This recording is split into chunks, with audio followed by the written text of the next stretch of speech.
देवताओं को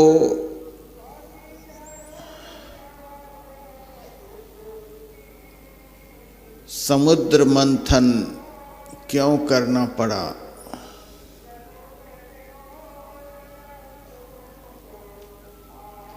इसलिए कि वे असुरों से पराजित हो गए थे। असुरों ने देवताओं की सारी संपत्ति को हरण कर लिया था।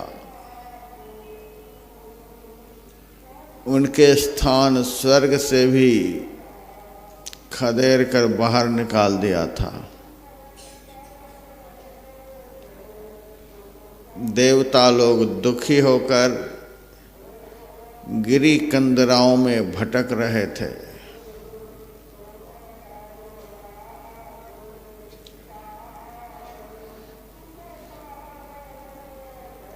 बरसों भटकते भटकते दुख की पराकाष्ठा पर पहुंचकर अत्यंत आकुल होकर भगवान के शरणापन्न हुए, भगवान से अपना दुख सुनाए।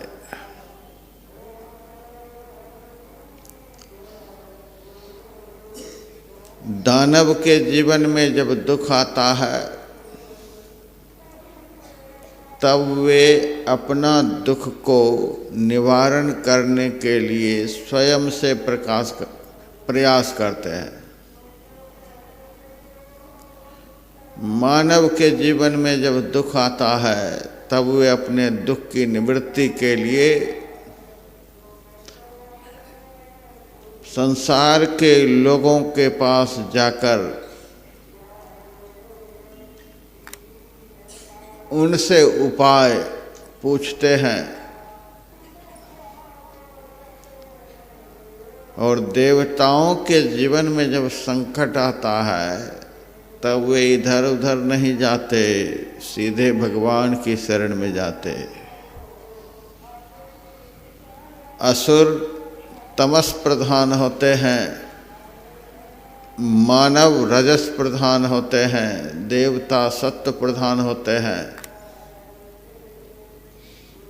जिसके अंदर सत्व गुण की प्रधानता होती है उनके अंदर ज्ञान की अधिकता होती है।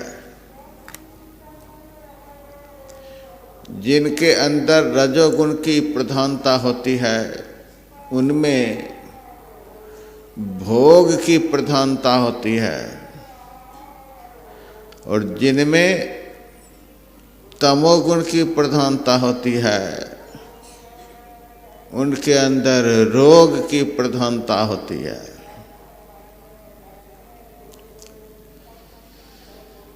देवता ज्ञान प्रधान होते हैं, इसीलिए उनको पता होता है कि किनकी शरण में जाने से हमारे दुख की निवृत्ति होगी, कहाँ जाने से दुख मिटेगा, कौन हमारे दुख को दूर कर सकते हैं। पता होता है, ज्ञान की प्रधानता उनमें होती है। इसीलिए देवगण दुख आने पर, संकट आने पर, विपत्ति आने पर, क्लेश होने पर सीधा भगवान की शरण में जाते हैं। ईश्वर परमात्मा में ही समग्र विश्व को सुख प्रदान करने की ताकत होती है, सामर्थ्य होती है। देवताओं ने अपना दुख सुनाया, क्लेश सुनाया,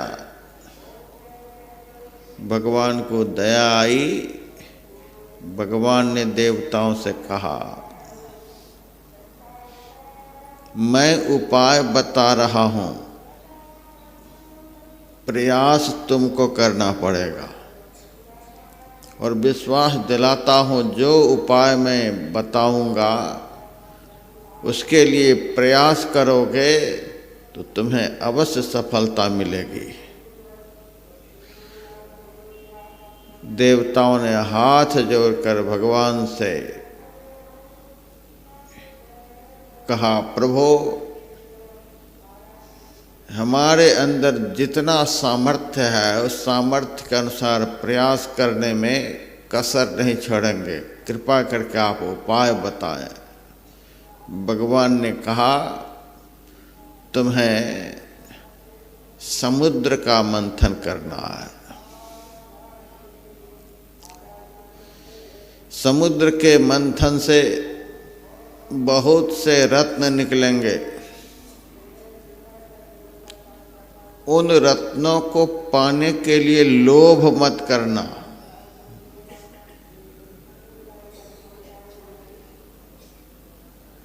मेरे संकेत से जो कुछ भी ग्रहण करने के लिए मैं कहूँगा केवल उसी को ग्रहण करना। लोभी आदमी अपने प्राप्तव्य को प्राप्त नहीं कर सकता है। इसीलिए धैर्य पूर्वक मेरे संकेत पर ध्यान देना। जो ग्रहण करने योग्य होगा उसके लिए मैं संकेत करूँगा, उसे ही ग्रहण करना।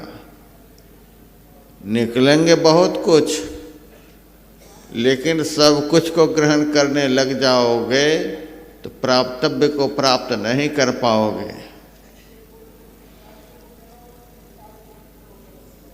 बहुत सारे रत्नों में से सबसे आखिर में अमृत रत्न निकलेंगे, अंत में अमृत निकलेंगे। और जब तुम अमृत का पान कर लोगे तब तुम्हारा आत्मबल बढ़ जाएगा। अमृत के पान से आत्मबल बढ़ता है। विषय के सेवन से आत्मबल क्षय हो जाता है, साथ ही इंद्रियों का बल प्रबल हो जाता है। जिसका इंद्रिय बल प्रबल होगा उसके द्वारा आत्म कल्याण कारक कर्म विधिवत हो नहीं सकता है। जिनका इंद्रिय बल प्रबल होगा वह अपने लक्ष्य को, वह अपने प्राप्तव्य को कभी भी प्राप्त नहीं कर पाएगा। आत्मा के लिए प्राप्तव्य क्या है? आत्मा को प्राप्त करने योग्य इस संसार में क्या पदार्थ है? इस संसार में आत्मा को प्राप्त करने के लिए कोई भी पदार्थ नहीं है।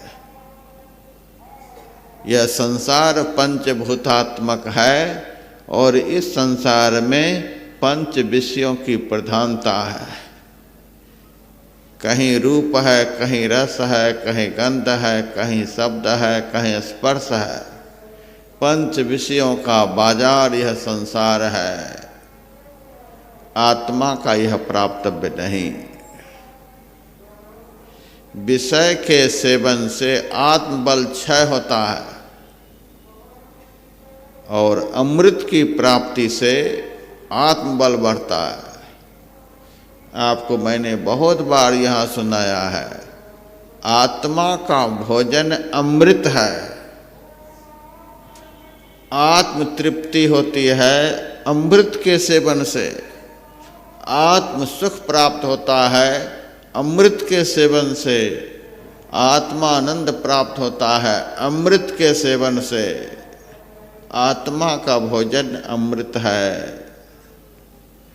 लगे हाथ इंद्रियों का भोजन विषय है। विषय के सेवन से इंद्रियों का बल बढ़ता है।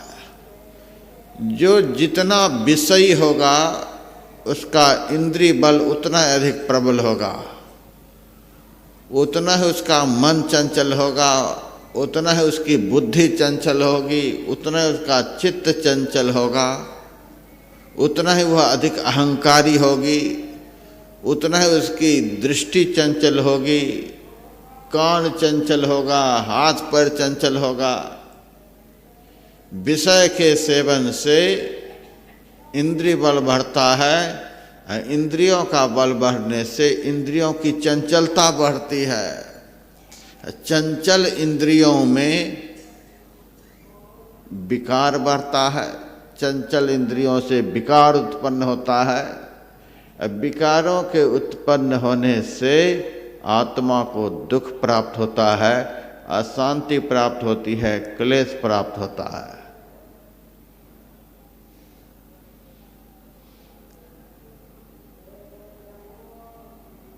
आत्मा का भोजन अमृत है। यही आत्मा का प्राप्तव्य है। भोजन से तात्पर्य ग्रहणीय पदार्थ, आत्मा के लिए ग्रहण में आने योग्य पदार्थ। आत्मा के लिए ग्रहणीय पदार्थ क्या है? परमात्मा। परमात्मा को ही वेद में, उपनिषद में और भी बहुत सारे ग्रंथों में, संत साहित्यों में अमृत बताया गया है। ब्रह्म वेदमृतम पुरस्ताद ब्रह्म पश्चात ब्रह्म दक्षिणतश्चोत्तरेण ब्रह्म वेदम अमृतम। वेद में ब्रह्म को अमृत बताया गया है। अमृत का अर्थ होता है जिसका नाश नहीं होता है, जिसका कभी विनाश नहीं होता है, जिसका कभी अंत नहीं होता है, जो शाश्वत है, सनातन है, पुरातन है, त्रिकाला बाधित तत्व है, ऐसे को ही अमृत कहा गया है। तो वेद में, उपनिषद में आदि ग्रंथों में ब्रह्म को अमृत बताया गया है। इंद्रस्य सख्य मृभवः समान स्वर मनोर्ण पातो अवसोद धन्नुरे सौ धन्वनाशो अमृतत्व मेरिडे विष्टवी समीभिः सुकृतः सुकृत्या। ऋग्वेद का यह मंत्र है। इस मंत्र के आधार पर भगवान कहते हैं कि हे जीव, तुम इंद्र से मित्रता करो। वेद में जहाँ इंद्र शब्द का प्रयोग हुआ है वह परमात्मा के लिए हुआ है। वेद में परमात्मा को इंद्र कहा गया है। इस जीव को वेद भगवान उपदेश करते हैं, हे जीव तुम परमात्मा से मित्रता करो, क्योंकि परमात्मा अमृत है। उसी परमात्मा का तो अभिन्नतम अंश है। तो अमृत का अंश भी अमृत ही होता है। परमात्मा अमृत और परमात्मा का अभिन्नतम अंश यह आत्मा अमृत। अमृत का पोषण अमृत से होता है। अमृत की तृप्ति अमृत से होती है। अमृत का बल बढ़ता है अमृत के सेवन से। तू आत्मा हो, तुम्हारा प्राप्तव्य, तुम्हारे लिए ग्रहणीय परमात्मा है। इंद्रस्य सख्य मृभवः। आत्मा तुम इंद्र से अर्थात परमात्मा से मित्रता करो, अमृत को मित्र बनाओ।